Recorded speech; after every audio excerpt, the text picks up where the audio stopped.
Good morning, I'm Suzanne Perezzini and I'm a blogger at Blogosophy, Strands of My Life and The Changing.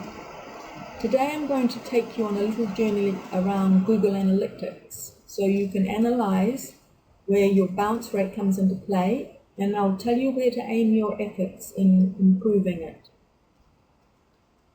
If we look here, we're on one of my blogs and you can see I'm in Audience Overview. And you can see here that my bounce rate is 1.64%. That's a low bounce rate, so I'm not particularly worried about that on my blog, but you might be, because many blogs have bounce rates of 60, 70, 80%, even higher. The first place I want to take you is down to behavior, site content, all pages. Click on that.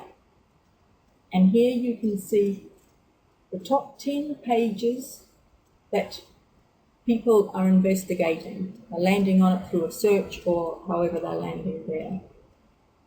Now look across to your bounce rate for each of those pages. I'm not particularly concerned about mine, as I said before, but let's say your top one had maybe 85% bounce rate. Well, in that case, that's telling you that that page is not very attractive to people when they come in, because they're leaving. They're not going anywhere else on your blog, they're just getting out of there. So you want to optimize that page. That's the page that most people want to come and see. So make that as attractive as possible. Perhaps have a look down and see which one has the lowest bounce rate. Have a look at what you did on that post and try to copy that for some of the others. Now the second place I want you to go, scroll up on the left to Acquisition, All Traffic. Now I want you to have a look here. This is your top 10 sources of your traffic, where people are coming in from. Have a look across to your bounce rates on those and see what's the highest and the lowest.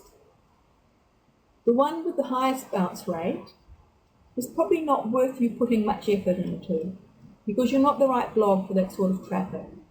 The one with the lowest bounce rate is where you should put more effort, because obviously people coming from that source are liking your blog. For example, if Pinterest had a high bounce rate and Facebook had a low one, you put more effort into Facebook. That's your audience. Pinterest, it's a waste of time you putting too much effort in there.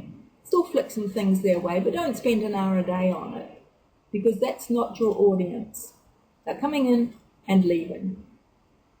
So those are the two areas where you can concentrate your efforts.